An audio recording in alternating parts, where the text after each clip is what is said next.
Let's see. Oh, the recording is going. And we're ready to go to our speaker.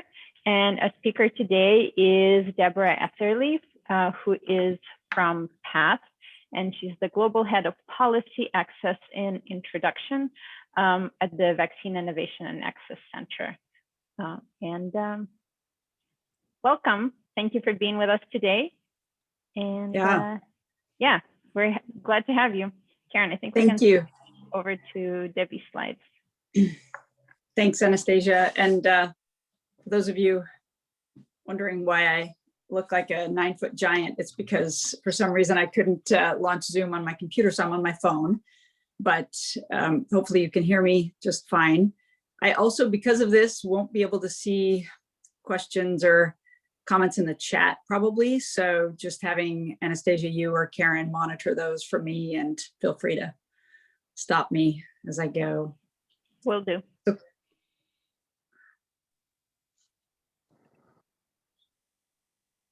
Okay, I'm gonna try to get in full screen as soon as my Zoom control gets out. There we go. Gets out of my way. Okay. All right. So thanks again for joining this talk. I get to talk about some things that I'm directly involved in my day-to-day work. But I'll step back a minute. So you have my title and everything. Maybe my most important qualification here is I'm your neighbor. So I live in Holler Lake. I live right near Karen. In fact, Karen and I have a lot in common. We're live on the same street. We're both pharmacists, and we both have 2 dogs, although I'm pretty sure hers are better behaved than mine. So anyway, but I'm a pharmacist. We both worked at Harvard. Oh yeah, that's right. We both worked at Harborview. Yeah, so I'm sure we have way more in common. But anyway, and both married to good-looking men, stuff like that. So, but I'm a pharmacist and an economist by training, and now in my role at PATH, I've been at PATH for 16 years now, actually. Previous to that, again, worked at Harborview and other roles as a pharmacist. And now I really lead a talented group of scientists and vaccine introduction implementation experts at PATH. PATH, for those of you who don't know, it's a global health nonprofit based here in Seattle, but we work in 70 countries worldwide. Really, our focus is to serve under-resourced communities around the world.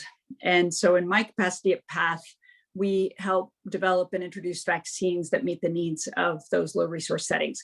So when Anastasia and Karen reached out to me about talking about COVID, naturally for me, it's talking about COVID vaccines and kind of what's going on in the rest of the world. You see the daily news about, the hourly news about what's going on here, but just to give you a broader context for some of you who may not follow it as closely, and even for some of those who do. So let me see. So really, for me, it's just, I'll go through a little bit of global context here, some stats, and then talk about how, talk a little bit about vaccine development, but really financing, and again, all in the context of really answering the question, how do we get the vaccines that we now have actually to the rest of the world? And I guess the subtitle of this talk really should be "No one's safe until everyone's safe," and that our goal really is to ensure that everyone in the world can get vaccinated, because this is a global pandemic. And then I'll talk a little bit about the vaccine delivery and distribution and what's going on, and then some of the challenges there as well.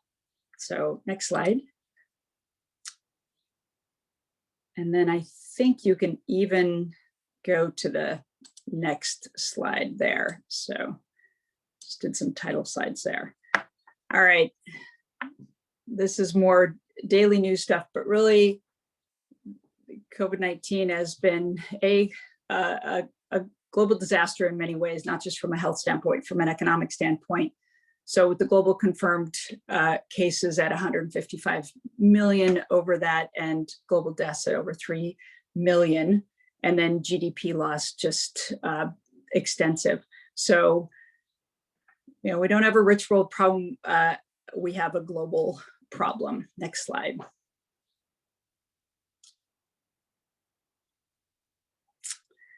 So this, first of all, I want to make a pitch for Our World in Data. It's a free data website that has, they dice the data like 100 ways to Sunday in terms of it's COVID, it's other data, but they do a really nice job with data visualization. But right here, it's looking at the total confirmed deaths over time, cumulative deaths over time by income status of countries. So, there you have, I'm looking to the right a little bit because my bigger screen is to the right. So apologies there if you can see that, but upper middle income, high income, and then you'll see in the green and then barely in the yellow, lower middle and low income countries too, with their burden over time. And so 2 points on this slide, really just to say, again, this is a global issue, but there are also noticeable disparities that some maybe we can explain and some I think are going to take time to understand. But why is the mortality burden so much higher in high and upper middle income countries? And there are a lot of people looking at this trying to figure it out. But one certainly could be variation in reporting of disease and death. Governments report differently. Individuals may report differently. There's stigma in some regions associated with COVID. There are the ability of systems to do proper surveillance of COVID deaths. And then, so what they're trying to do to address that is look at all-cause mortality. What was the all-cause mortality before and during the pandemic, and see if you can start to get at, even if the cause of death wasn't maybe accurately known or recorded, we can look at death totals and try to get at that, almost backing into it. There are differences in public health responses to the pandemic across the globe that may be responsible for some of this. Spatial distribution of the elderly. So in higher income settings, often you'll have elderly in communities all together, the aged population with the aged population. In other countries and cultures, the elderly may be living with families of younger adults and those that may not be exposed. And then age distribution, the average age of an American versus the average age of somebody, say, in Zimbabwe or in Vietnam. And then there's kind of intrinsic things too, like previous immune exposure, that some communities may have had viruses that looked like the SARS-CoV-2 virus that for some reason will allow their immune system to engage when exposed to SARS-CoV-2 or COVID-19, and so protects them. And still studying and looking at previous immune response, and then some being immune for a long time.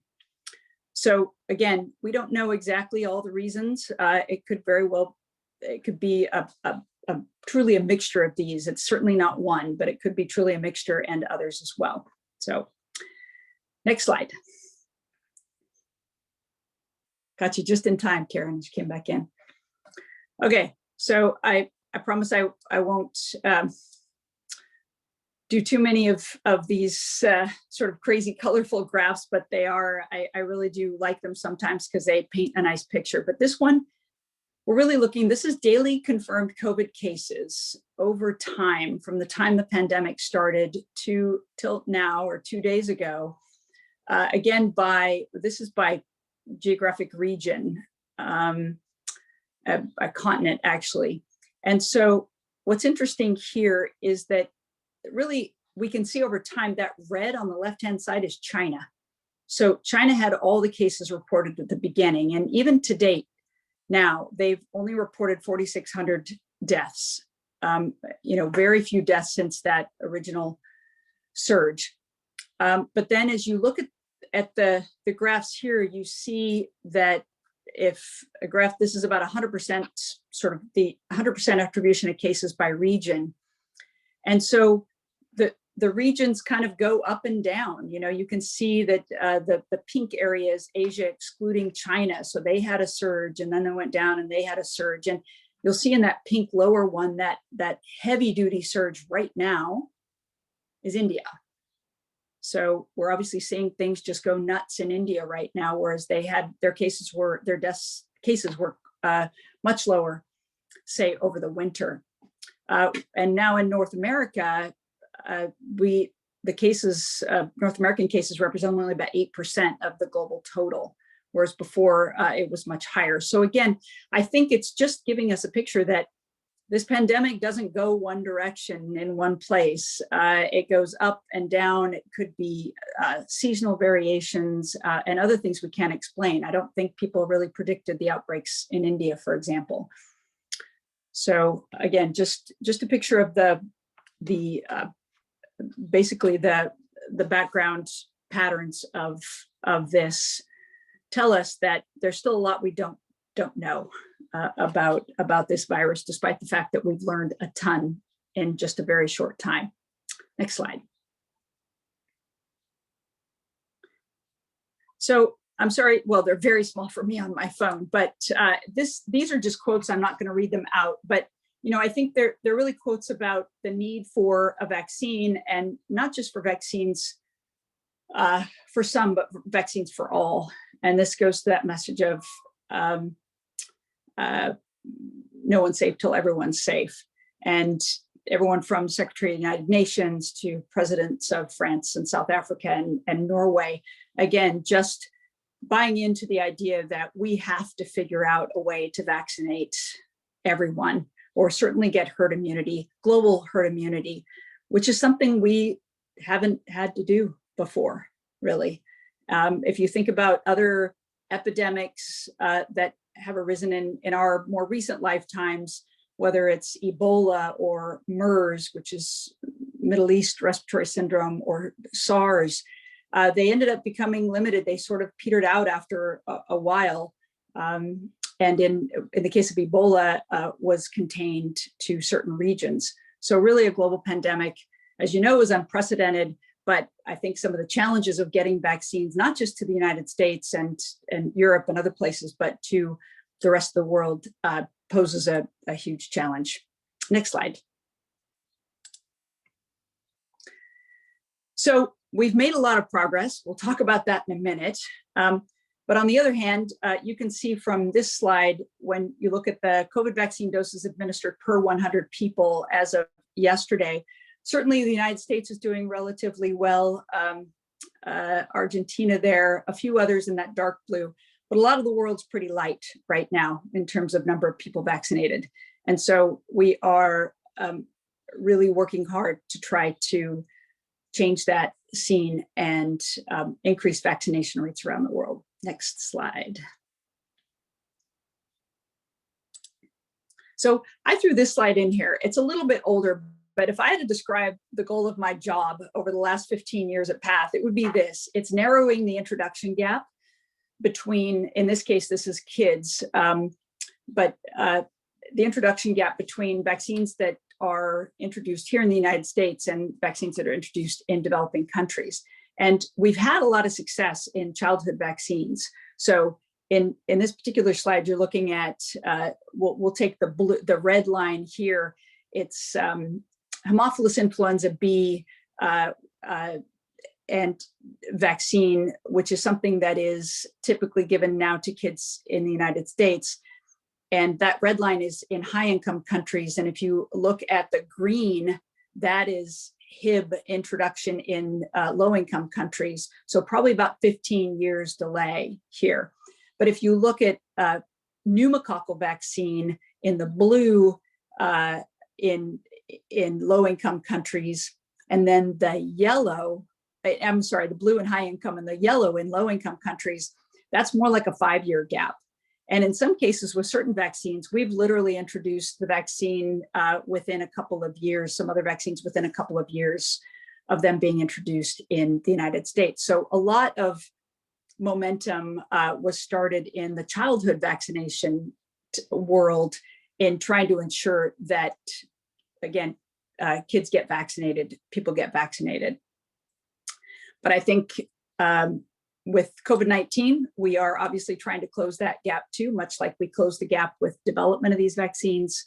But there are some challenges that are a little different than there are in childhood vaccination. Next slide. And please do not hesitate if there's a question in the middle, a clarifying question or something, or if you need me to talk more slowly or something, don't hesitate to let someone know. All right.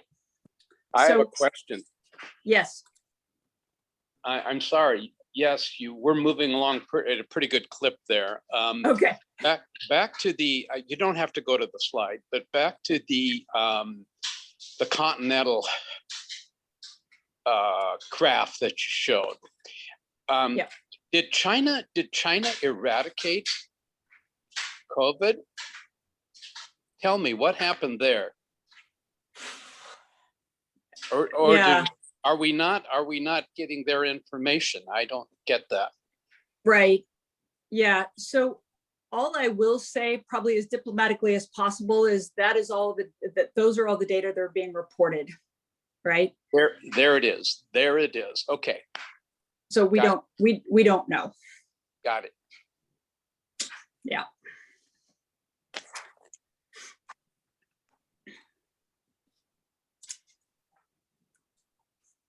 Okay.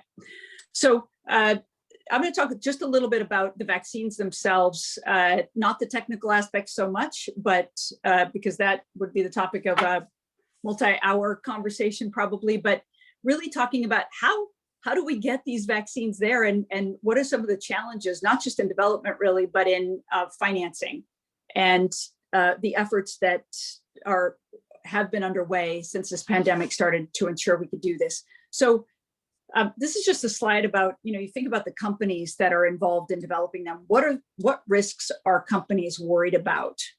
And so just quickly, obviously technical and scientific risks, right? There was no SARS-CoV-2 vaccine commercially available. But what we did have was a head start because we had MERS and SARS. And so what was nice is that we had some vaccine backbones that could be used for development that really helped catalyze some of this development. Regulatory issues, liability issues, that kind of thing. There was a lot of pressure for speed, and there were politics involved, as everyone knows. So if you're sitting there as a company, you're just thinking, oh my goodness, yes, we need to do this, but there's a lot of things to worry about here.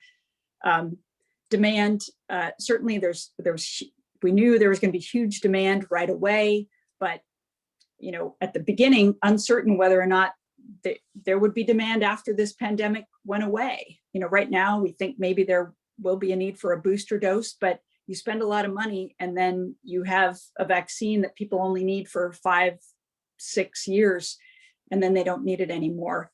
And then revenue, certainly with government expectations that companies shouldn't make any money. And then certainly about supply chain. How do we get this out there? Who pays for everything? Are we actually, if we make something, is it actually going to get out there? And is it just going to be sitting in our manufacturing sites because people don't have the money to get it out? Next slide. So this just is a summary of, and this is pretty good, even though it's September 2020 data. By then, a lot of money had been allocated to the development of COVID-19 vaccine candidates, but those are billions. So the U.S. government is part of Operation Warp Speed. Again, almost $12 billion. You can see the EU and the UK, the Gates Foundation. I'll talk about CEPI in a minute, and then the government of Brazil. And there are others, but these are the big ones. So a lot of publicly available money for development of these vaccines, and in the billions. Next slide. So no surprise, normal vaccine development is at least a 10+ year process. I've had the privilege of working on numerous vaccines, and we've been working on a malaria vaccine for probably 20+ years, and just doing some introduction pilots now in Africa. So 10+ years is kind of an average, but it can go a long time. COVID-19 vaccine development, literally 1 year, and nothing short of incredible. Again, I told you there was catalyzing head starts, and then a whole lot of money and ways that the process could be done in parallel, things we'd normally do sequentially because there's not enough money to do everything, or people weren't willing to take the risk to do things at the same time. We were manufacturing at risk before the regulatory approvals were done. Normally you would not do that. So a lot of reasons why we went from 10 years to 1 year. Next slide.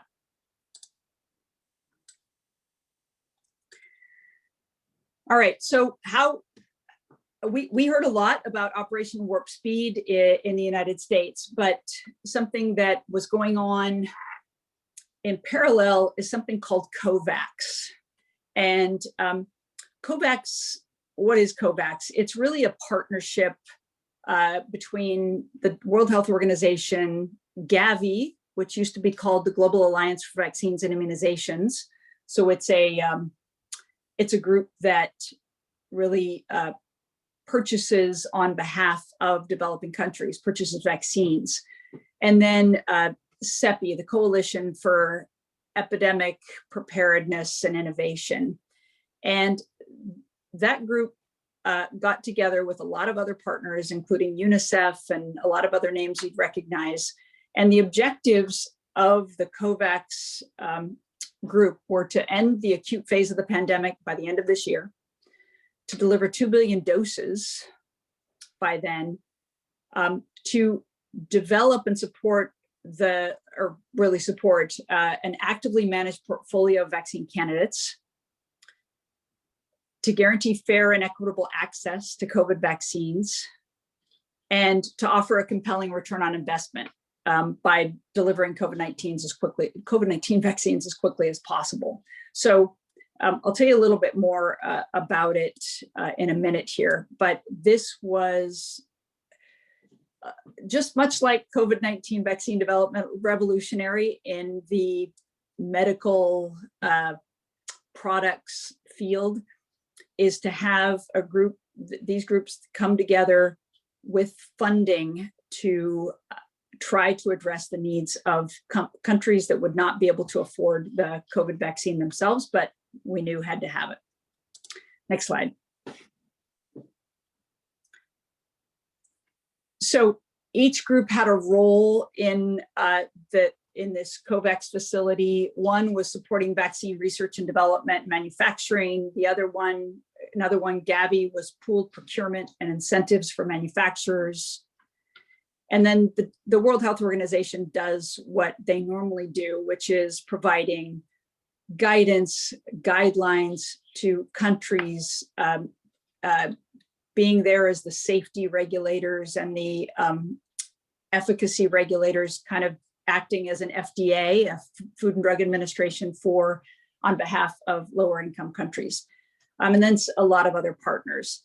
But this was again, an unprecedented collaboration of partners that were then well funded to do what they needed to do. Next slide.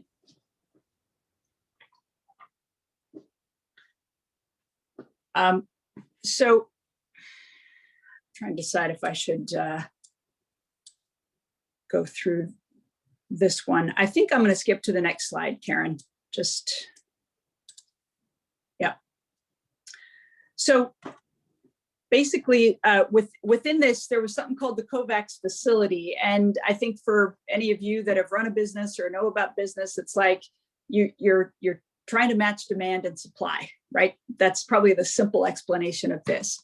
But basically, this group consolidated buying power by pooling demand for vaccines from countries. So countries said, yep, I want to sign up for this COVAX facility. I want to sign up and put my name in the hat. A lot of these countries were also going to have the vaccine subsidized almost completely or completely. So, but they just needed to put their hat in the ring and say, yep, I want to sign up. I need vaccine. We will introduce it if it comes, that kind of thing. And then pooled supply. So basically you get a lot of manufacturers, we know them, J&J, AstraZeneca, all those to get into the pool, right? And commit doses to this pool, but for a certain price, right? So they get paid, but they know there's going to be a certain level of demand, even in these low income countries. Next slide. And here, again, not to go into the details of the COVID vaccines, but just to say, as many of you know, there are a number of vaccines. Well, there are some vaccines available to us. We have Pfizer and J&J, or Pfizer and Moderna, that are the nucleic acid vaccines, the ones you see second there. We also have the J&J vaccine, but there are a number of other vaccines that are either available in other places like AstraZeneca, the Sputnik 5 vaccine from Russia. There are some available from India, from 2 Indian manufacturers that are being used in other places. And there are more to come. There are more in development, but just this just breaks down the type of technology and then the description and some examples. But really it's the next slide I want to talk to. So, you know, when this started, and still to this day, no single vaccine was guaranteed to succeed, and certainly no single vaccine has enough capacity to certainly meet the world's needs. And so basically a bunch of deals were done, much like in the US, a bunch of deals were done to try to secure a lot of capacity because again, they're targeting 2 billion doses by the end of 2021 for the rest of the world. And so had to have a diversified portfolio of a lot of these vaccines, some of which would make it and some wouldn't. And then on the right-hand side, doing deals with various manufacturers. So right now, COVAX has deals with, signed deals with 8 vaccine manufacturers right now, or 8 different vaccine candidates. And I think they will probably do deals with more as they come. But again, it's just a way of ensuring that there will be vaccine, knowing some will fail. Next slide. So out of vaccines and now into how are we going to get them there, right, to the populations that need them. So first of all, by the end of 2021, the goal wasn't necessarily to vaccinate everybody in low-income countries, but to vaccinate 20% of their populations. So that doesn't sound like a lot, but given the immense amount of complexity that it takes to even get that far, that was a commitment they thought that they could make and that would help stem the tide of this pandemic. And so basically what we have is this hierarchy, again, much like here, where the first 3% went to healthcare and social care workers, frontline workers, then high-risk adults, and then other priority groups. And again, it's timed out. So allocations go to these countries by the 3%. So those are the allocations that are going out now. So 3% of the population. So there's those high-risk populations, or so those frontline workers. And then the next allocation will go to the next phase and the next phase. Some might ask, what are we going to do about the other 80%? And that is a question that is still being figured out. But this is meant to really try to stem the tide. Next slide. So what has COVAX, this great financing and development group, accomplished to date? So 40 million doses have been delivered, and over 250 million doses have been allocated to low-income countries. Over $6 billion has been mobilized for these countries for the purchase of vaccine. Again, mostly subsidized. They've signed agreements with 8 vaccine candidates. And I think, and then they've secured 2.3 billion doses through signed agreements or in negotiation for delivery this year. So they've met their mark of signing enough agreements for the 2 billion doses, which is great. Next slide.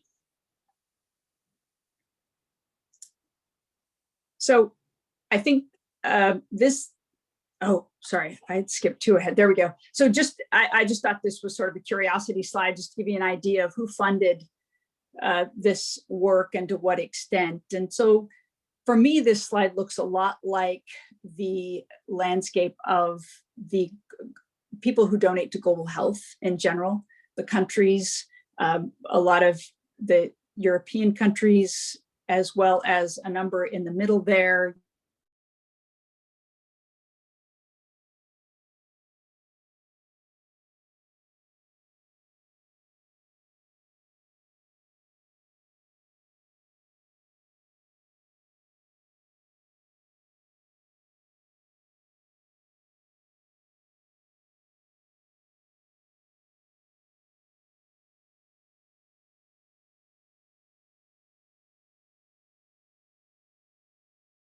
Hop into as you need. But this slide here of the map is really to give you an idea of what vaccines right now are being used where, again, within this COVAX facility or facility for lower income countries. And you can see most of it is AstraZeneca. Covishield is basically the AstraZeneca construct that's been transferred, technology transferred to an Indian manufacturer. But that's in that light green that you'll see much of that middle part of the continent of Africa. And then there's a little bit of Pfizer thrown in there. I think other vaccines, we'll start to see some other vaccines distributed there as well, but this is the picture we have now. And I also want to say that this has all happened, the 40 million doses to 100 countries, just since February 24th. So pretty remarkable. When things got going, things are going fast. All right, so then this last section really is just to talk a little bit about vaccine delivery. So we've got these vaccines, they've been developed, which is fantastic. We're starting to see some delivery. And so I'll talk a little bit about that. Next slide. So back to my slide about the gap, or back to my comments about the gap between sort of high income countries and low income countries. In Ghana, the first doses arrived February 24th, just 90 days after they were introduced in the US and other places officially. So again, just as remarkable as the development compressed timeline was the introduction compressed timeline. And so you'll see there from the 24th of February in Ghana, and then in Cote d'Ivoire, and in the Congo and Gambia and the Philippines, et cetera. So pretty exciting to see this from my perspective. It was just amazing to see these doses start to get into these countries. Debbie, I Next have a slide. question. Yeah. Debbie, I have a question. How was it determined what went where first? Was it within random, the low resource countries? Yeah. Yeah. No, that's a really good question. Like, why did Ghana get to go first? Or kind of, yeah. Yeah. Yeah. The vaccines, so the vaccines themselves, a lot of that was based on availability, doses available and made available by the companies. And so largely AstraZeneca with some Pfizer. As you know, with AstraZeneca at the time, the requirements for the cold storage were much more favorable for AstraZeneca than they were for Pfizer. Pfizer was requiring a super freezer, which many of these countries don't have that kind of capacity. So, but then every country applied, and it wasn't that they weren't going to get it. It wasn't an application that would be yes or no. It was an application that had to be completed. They had to have a vaccine plan, and the plan had to outline exactly, what their plans were once those vaccines hit the port, and to ensure that they had everything in place before they went. And so largely, you can see these went kind of in pretty short order that week between 24th February and 3rd of March. So a lot of these countries were the countries that had everything in place. Their plans were already set. And so they had a first tranche go. And then as other plans started getting, there was an iterative process, the Gavi, in this case, the organization would review the applications. In fact, some of the people on my team were part of that review process, which was great, reviewing those the new vaccine plans for these countries, and just helping countries figure out, where they had gaps and that kind of thing, so we could get it out as soon as possible. But does that answer your question? I have a question. Your Yeah. world map showed two different AstraZeneca shots available. It looked like there was an A and a B, and the colors were different in various parts of the world. Did they upgrade? Did they just come up with a new vaccine, or what? Yeah, no, that is confusing. I had to look at it twice too. Actually, what it just means that the countries in the light green, it's not a different vaccine. The countries in the light green got just AstraZeneca. The darker green, they received AstraZeneca and Pfizer. So. What about the yellow? Yeah, the yellow countries, AstraZeneca. Sorry. Yeah. No, you're right. So the yellow, the yellows versus the greens. The yellows are AstraZeneca sent directly from AstraZeneca that were made by the AstraZeneca facilities. The Covishield is AstraZeneca technology, but manufactured in India by Serum Institute of India, and it's marketed under Covishield. Okay, thank you. Yep. No, good question. Sorry, yep. All right. So moving on, let's see. Yeah, just another couple of there's photos all over. We have some work in Pakistan, which is to the right there, the photo to the right. And then to the left is photos of in this case, religious leaders in Niger being vaccinated. So again, really just a global effort over the last few months to start to get people vaccinated. Next slide.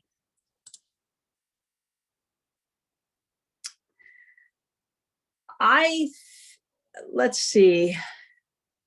I think I just want to say a few things about, it all sounds like, sunshine and roses, and this has been semi-miraculous in many ways. I guess this slide is just to say, there were a lot of issues that came up during this, and we will still continue to face with trying to vaccinate the rest of the world, and that is potential supply shortages. Now, initially, it was this competition for early doses by, the US and Europe and everything, kind of snapping up all the doses for themselves and not leaving a lot for other countries. We've seen some good progress there. Countries certainly willing to free up their doses. They realize they have more than they need, et cetera. But still, that still will remain. And now we're seeing it in India. India closed their doors to exports of their vaccine. That was even before this massive surge. And now they're having problems with manufacturing, as you can imagine, because a lot of the people that work at their facilities are sick. So we will have ongoing issues with supply. Fundraising, this will continue to take money. And so just trying to work with a lot of organizations around the world to continue to raise money for these efforts. Uncertain demand, we're starting to see it here. We had that boost in the United States, and then it's starting to level off, as many of my pharmacist friends will no doubt attest to, where the ones eager to get it got it, and now we're kind of seeing that level. We'll see that as well too around the globe for a lot of different reasons. And then certainly in this part of the world, delivery delays, system infrastructure issues to try to get vaccines to adults. I mean, this is for many, we're lucky, I guess, in that adults are used to getting vaccinated. We have flu vaccines and pneumococcal vaccines and things we get as adults, but in many of these countries, they have childhood immunization programs. They don't have adult immunization programs. And so it's like you're setting up a new program too. You're not just, and they don't have the healthcare system and the data resources that we have to track people. So it is setting up a brand new system, and that causes, again, delays in many ways to get these vaccines to others. Next slide. Can you speak to copyright issues that have been in the news recently, and how that interacts with the challenges? And also, I guess on your slide, the AstraZeneca being manufactured in different variants. I'm not sure if that's related to that as well, or maybe that's unrelated. Yeah. No, it's a really good question. Happy to speak to that. Yeah. So as you know, there was a request for policy put forward to the WTO by India and South Africa a while ago that they relax intellectual property protections from COVID-19 vaccine manufacturers. And so the US in the headlines now, as Biden is supporting that as well. And so it's a complicated issue. I'll just say that. And what we do know, I mean, kind of looking at both sides of this. On the one hand, you've got the countries like India or South Africa saying, hey, we can increase supply and we can get it all out there if you'll just give us your intellectual property and we'll just make them, right? And the manufacturers are saying, hold on a second. One, that's a problem. You're going to kill innovation in the future if we have to do this. And if our intellectual property rights are gone. To the manufacturers, to your point, the person who asked the question, the manufacturers right now have made hundreds of technology transfer agreements with developing country manufacturers, which means that they take their intellectual property, but these manufacturers in India, Indonesia, other places can make the vaccine under guidelines or rules, but they can market it, as their own vaccine, but they're manufacturing it.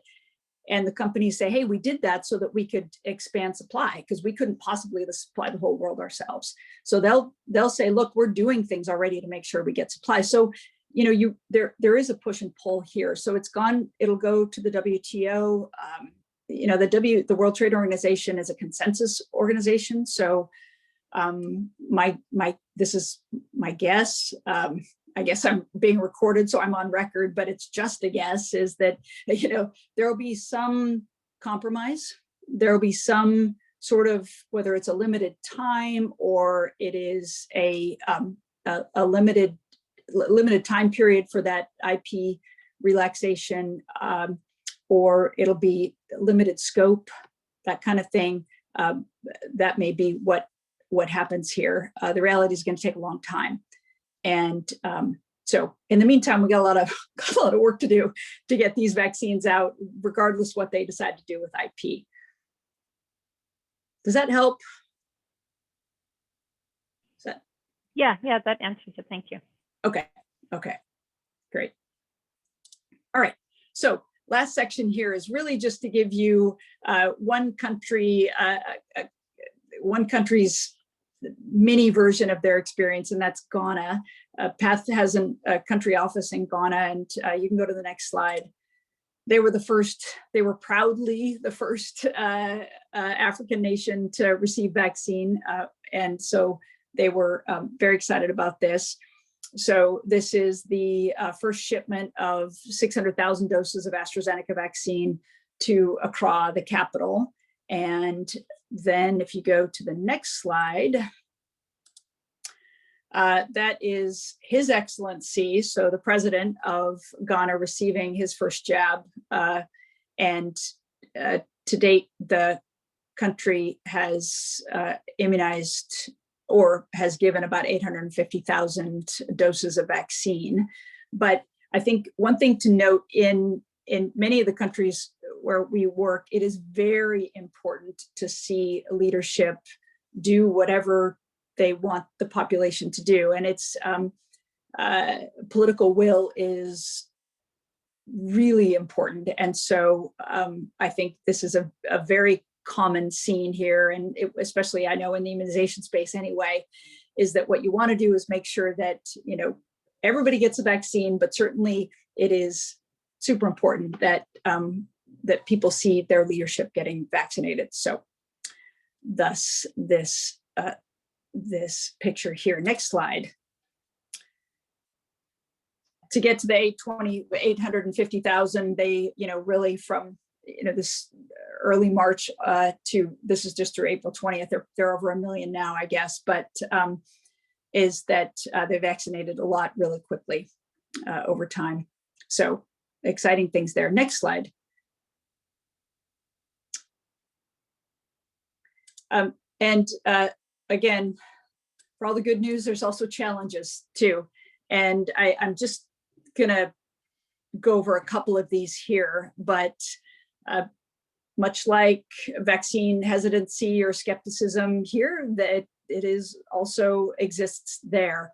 And I think one thing I discussed before was this novelty of adult immunization programs. And anything that's new, I think, in any culture, any society, will always come with its own series of I guess, fear or uncertainty or questions that people have. And so a lot of people wondering, well, why do adults need to be vaccinated? We only vaccinate our children. What's wrong with this? Misinformation campaigns.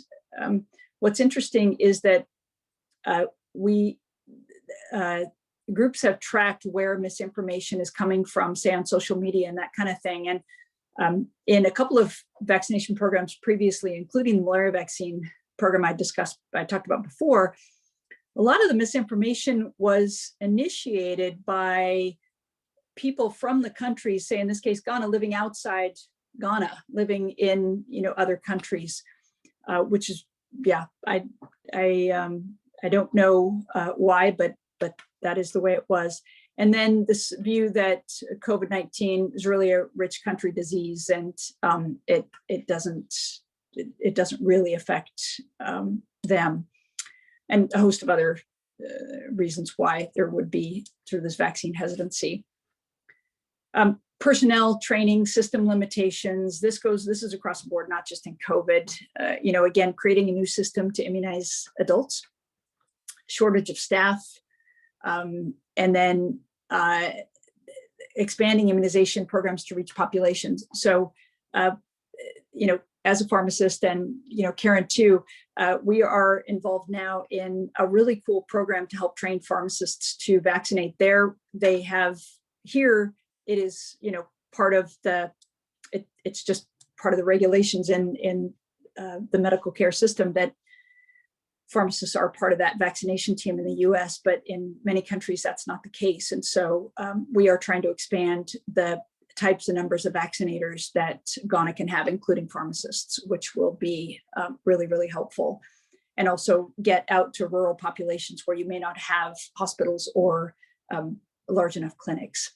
And then, of course, always financing. So right now, Ghana's identified they're about $40 million short of the money they need to effectively get enough people vaccinated in that early phase. Additional supplies and equipment, training, and certainly delays in the next COVID vaccine shipments. And even from the government, it's hard to get money in between government agencies. And so right now, they are waiting for about $160 million from the Ghanaian government to help pay for the program. But again, the wheels move slow in Washington, and they move slow in Accra, Ghana too. So just to kind of hit a few highlights there.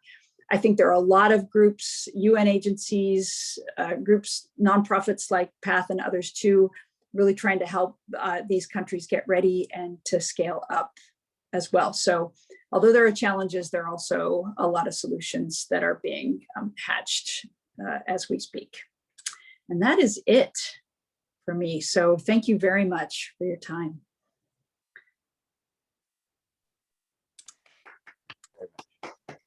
Thank you.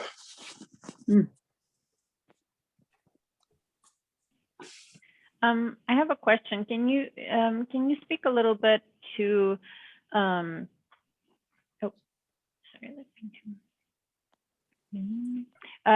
to like the different countries and different levels of vaccine hesitancy? For example, I heard that in Russia, even though they've had a vaccine available for a while, only like 5% of the population is fully vaccinated. I'm just using that as an example. So I don't know how it is in other countries. It sounds like in Ghana, I'm not sure if they're at low levels of vaccination because supply still hasn't caught up with demand, or if they're kind of like the supply is outpacing what they're able to get in terms of motivating folks to get vaccinated.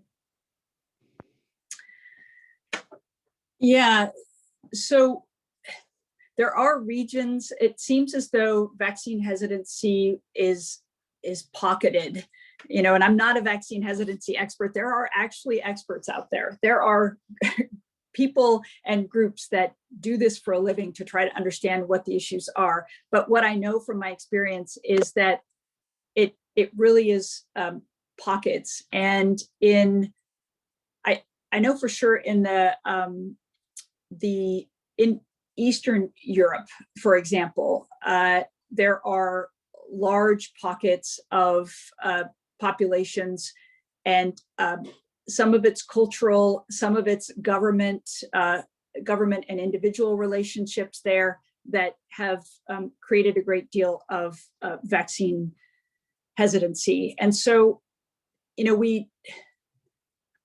the one thing I've learned is that the factors are different depending on where you are, you know, and that it is always important for us to ask first, like, why, like, what's going on? What are the reasons that there are questions, or that there are fears or whatever, because somebody here may have very different issues than somebody in another place. And so for us in our work, it is really all about figuring out everything we can about why, and then trying to figure out how you tackle it from there. So I know that doesn't answer your question specifically about, like, say, Russia in this case, but it is, it's widespread, but I would say it is, there are foci, if you will, of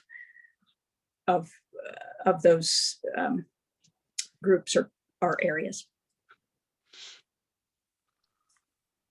I wonder, does anybody know the percentage of population in 98133 zip code that was actually vaccinated? I bet there is and what is the issue with those who are not vaccinated? I'm like closer to the community that we're in. At least we can do something, you know. I don't think we can do anything about Ghana. Yeah. Yeah.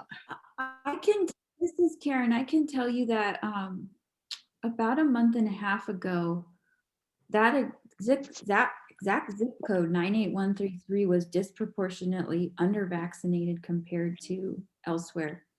There wasn't a reason why other than people thought perhaps access or not quite sure. So there was an effort. The county sent the Northwest campus of UW Medical Center a bunch of Johnson & Johnson, and there were several pop-ups that were held just to try to get this 98133 vaccinated.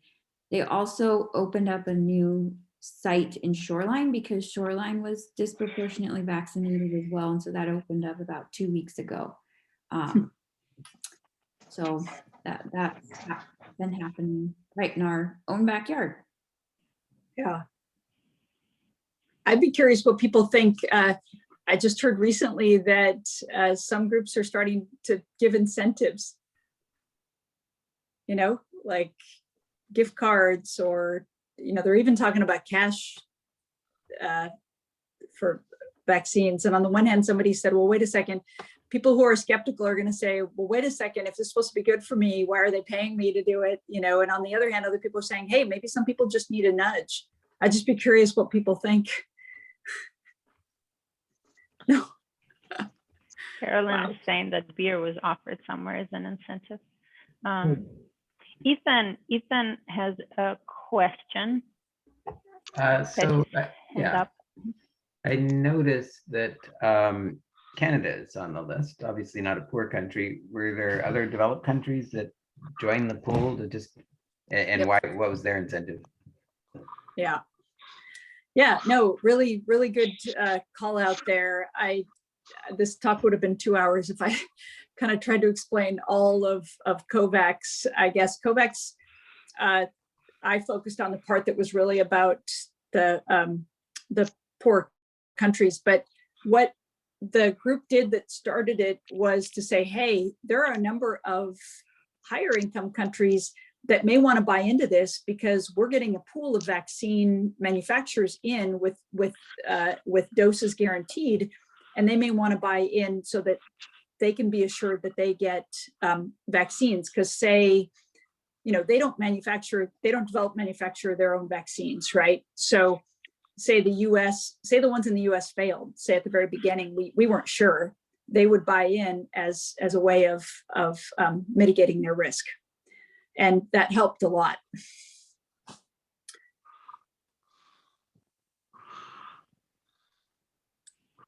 Can you speak a little bit to the relationship of like having an organization like PATH operating out of the US and then I guess collaborating in global vaccine distribution and how that works with, I don't know, are there similar organizations in other countries that handle that? Or is it because there's more supply here, so it makes sense to have these organizations here? Like, how does that work? Yeah. So yeah, it's a good question. So first of all, I'll say that we do have offices, lots of offices in Africa. We have staff based, more of our staff is based outside the US. It's just that it started out 45 years ago as a US based organization. But we do have staff, obviously I'm in Seattle, I'm based here.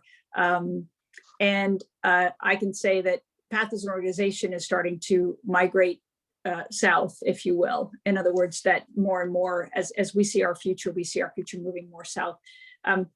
I work with a group that helps develop vaccines too. So our work is really in partnering with the development teams to make sure that what they're helping make will actually be suitable for the populations we serve. The actual delivery work, PATH's not a 10,000 boots on the ground organization.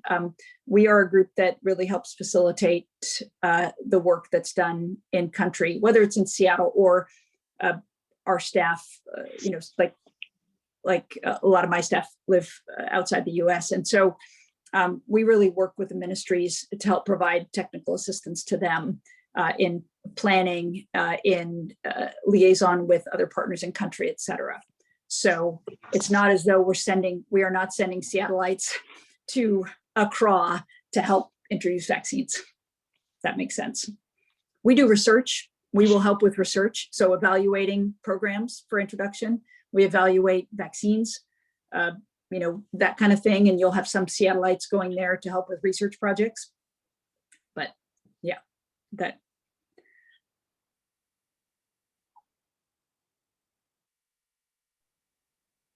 Debbie, I've really appreciated this because I deal a lot with vaccines at work. I get to, but my head is so down, hyper focused here. So I've really appreciated the opportunity to think outside of our area and zip code here. And 3 times today, I heard people say in not so many words, concern about the waste they're seeing because of the need in other countries for vaccine. And so, you know, as it's getting harder and harder to vaccinate people, there are wasted doses and whatnot.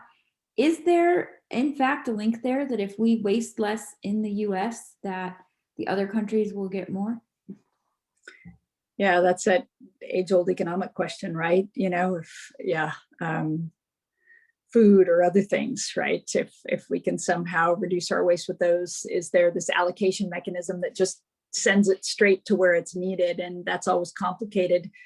What I can tell you, it's a really good question. So what I can tell you is that there, a woman that works on my team, we've basically let Gavi, this organization that's essentially running kovacs, we've let them borrow her almost full time. And one of her jobs is actually to work on the exchange system, which is countries that have too much can either exchange or donate to countries that don't have enough. So it's literally at that country level. So not at a 98133 level, but at a country level to say, we're figuring out we have too much and we want to send it to this pool that then distributes it to the right people. So it isn't people trying to talk to everybody trying to talk to each other. It goes into one pool, and so that they can allocate to other countries. So yes, in that regard, right? On the other hand, I think we have to get a handle on that wastage ourselves, right? That kind of day-to-day or week-to-week wastage. And that in order for that to work best, where we can really assess our own demand, you know, and only order what we need. And I know that's going to be hard right now in this weird space we're in, because before we couldn't get enough. So it was always just more. And now it's like, well, wait, maybe we don't always need more. And so how much exactly do we need, so that when Mrs. Jones comes to get vaccinated, I'm not left with nothing, right? But then also I don't have 10 wasted vials. So at a global level, yes, I think at this more local level, I think that's hard. Thank you.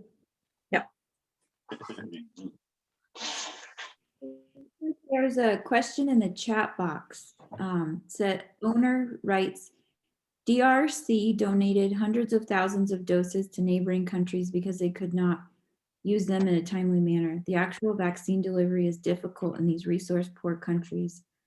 Lack of trained staff, refrigerators, needles, clinics that are not crowded, etc. What is DRC? Oh, Democratic Republic of the Congo. Mm. Yeah, somebody knows a little about this. Who wrote that question or that statement? Was that? It says owner. I don't know if they want to speak. That was me, Deb. Oh. Sorry, so my name's Duncan Steele. I live in Haller Lake. Karen and Debbie know me. Oh, hi. Yeah.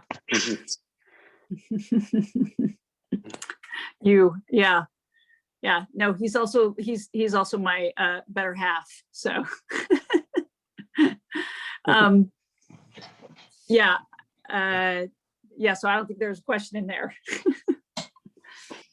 I do have a question about, another question about, so we've had New Zealand in the news first for forming a bubble with Australia, like or travel, I get it, not a travel bubble, I'm not sure what the specific term for it is, and then like unforming it temporarily. as the cases, I think in Sydney, were increasing.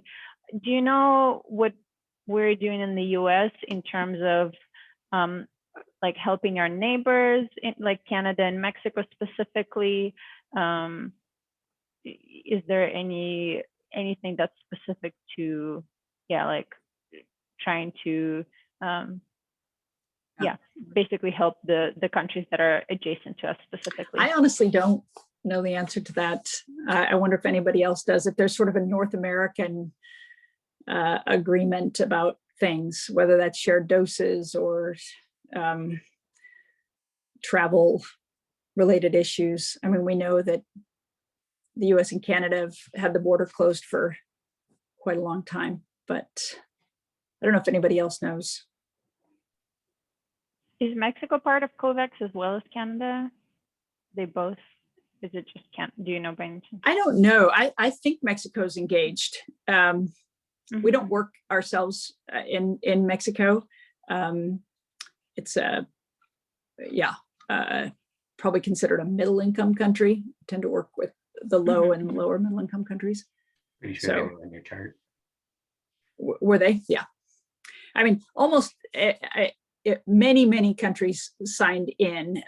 For some, there was really zero obligation, so it was hard, for them not to. And they only had to put money in if vaccines came, that kind of thing. So, but I don't know if anybody else knows.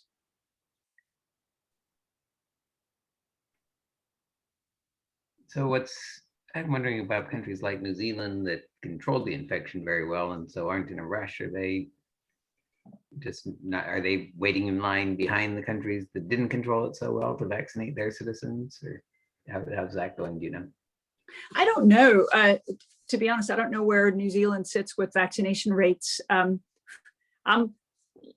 this call, I'm going to go straight to that Our World in Data, because that is such a great resource, and you can go in and just New Zealand vaccination rate per 100, that kind of thing. I would suspect that they are getting vaccinated, but again, that's just an assumption. What was that? What was that site? Our World in Data. Our World in Data. Okay. Yeah. So it's free, non-copyrighted, and great. It's well resourced too. And we have a question from Susan, who says, and you could just ask it too. Okay, you're muted, so we can't hear you. Sorry, it always takes a sec to find the unmute. Yep, there you go. I was wondering if PATH is involved much with the resources necessary to deliver vaccines like Pfizer and Moderna, which require the super low refrigeration, or if you leave that to Gavi and some of the other organizations for that sort of thing. Yeah. So yes, we are involved. PATH is involved in that, but largely, so some of the money that's raised, right, for these countries to introduce, part of it's for this equipment that they need, and we call it cold chain equipment, but equipment to keep it, and so a lot of the money, the finances come from these global organizations. Where we come in often is where we can develop more innovative ways to get the vaccines from place to place, new ways of storing and that kind of thing, new cold chain equipment, et cetera. So innovation. But for COVID, what we have been doing, we went into some countries with our country teams to assess the capacity of these countries to store vaccines at, say, the -80 that was required by Pfizer, for example, and see what they had, how many cubic meters of -80 they had, and where we thought they could get the vaccine. Often those stores are only at the central region. Oh, yeah. And so, again, if you've got a vaccine that's going to deteriorate pretty quickly, it's just not feasible, even if you have a lot of storage space. If you can't keep it out of that -80 for very long, then it doesn't really work. So, but yeah, we are, but it's really more the innovation and evaluation space, and the purchasing and the big scale kind of getting what they need is by, Gavi and UNICEF. Okay, thank you. Yeah. And we have a question from Doug. Doug, do you want to come off of mute and ask your question? Sure, thanks. Hey. What, if anything, do you think we should be doing in terms of asking our US senators and representatives to support the efforts of PATH to help low-income countries get vaccinated? Yeah. Wow, that's a great question. I promise I didn't pay Doug to ask that question. No, I really appreciate it. I mean, I think that advocacy on the US front is really important, that, we continue to be supportive of, knowing that we have to meet the needs of the United States. I know that's just the way it is. We have to have enough vaccine, but we do have more than enough. We probably have 3 or 4 times more committed doses or deals with vaccine manufacturers than we actually need. And, a lot of that is to mitigate against risks like this facility in New Jersey or back east that was manufacturing J&J vaccine that was started having problems. It's mitigating risks, but again, we really need to do a good job of assessing our demand, assessing the supply, and then saying, hey, we have doses that are available and that we want to make available to the global community through kovacs. So that's one. The second, I think, is just funding, just to continue, this pandemic, even if we get through 2021, as I said, the goal was to get 20% of the rest of the world, the low-income countries' populations vaccinated. We've got a long road ahead to continue. We got to keep our foot on the gas. And pandemics, just like big news stories, it can be kind of a lot of energy all at once, a lot of attention, and then things start to die out. And as long as we're vaccinated, everybody's walking around here fine. People may forget, until they want to get on a plane and go, anywhere else really, because we are a small world with a global population, but we can get pretty isolated here in the US. And, I'm guilty of that too, even though I work in global health, you can just be thinking about yourself. So it's keeping our foot on the gas and keeping funding levels there. The Biden administration has been very good in that respect. They're funding WHO again. The decision to contribute to the kovacs efforts as well.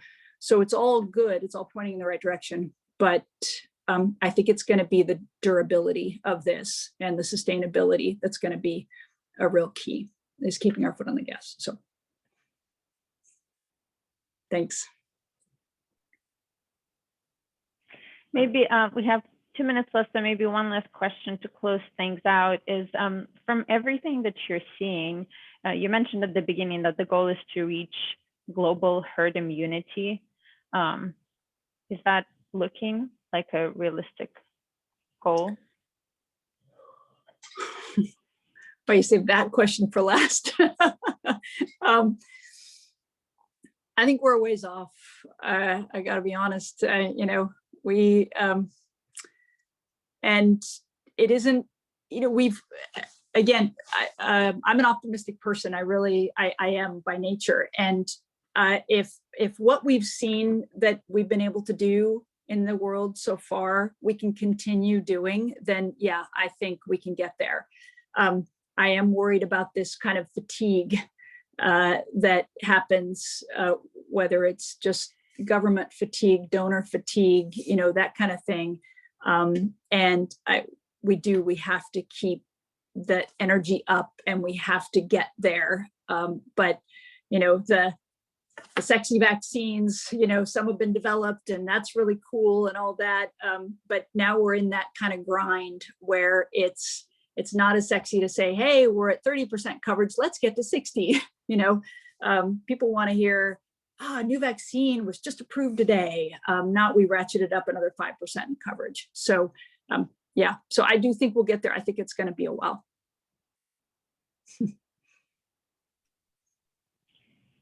Well, thank you for joining us today. I do want to put in a special pitch for Susan, who is an advocate for global vaccinations with shot at life. And she put some information into the chat. And then we'll have a blog post on this meeting. And so we'll have some information there as well. Do you want to say a few words? Sure. Thank you for letting me. Dr. Jenny Arnold, whom I've known, she's the executive director for the Washington State Pharmaceutical Association. I first met her when she was about 11 years old. So I've known her a really long time when she was in my Girl Scout troop. Jenny sent me a note because she knows how passionate I am about this. And I've been an advocate for, it's called a Shot at Life Champion, for the last 6 years. 3 years ago, 2.5 years ago, I got to go to Uganda to see the rollout of the rotavirus vaccine. So some of you were asking about advocacy and, you know, what we need to do. Well, if you're at all interested,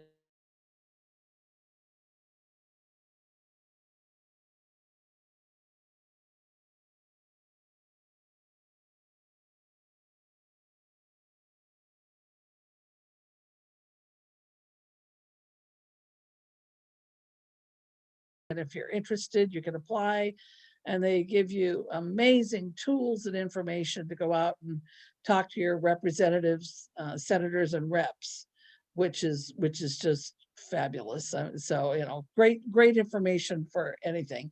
If any of you are interested, I will send my contact information to the Howler Lake website email, and let me know. Would love to get more people from Washington State, especially some who aren't in my district, to participate, because I have meetings a couple times a year with Catwell and Burry's staff and with Kim Schreier, who's my rep. So our voices make a difference. We make a difference. And I would love to have more people join me from Washington State.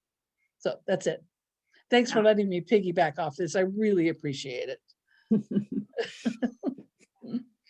Absolutely. Well, thank you for being here and joining us, Susan. And thank you everybody for joining. Debbie, thank you for sharing your knowledge and your talent and your time. And Duncan, thank you as well. It was really interesting to hear what's going on outside of our country, because none of us have left in over a year, right? We've all been here. So it's really great to think about. Everyone have a great night, and look for blog posts, as well as we'll post this if you want to share it with anybody who may have missed the talk tonight. Thank you. Thank you. Thank you.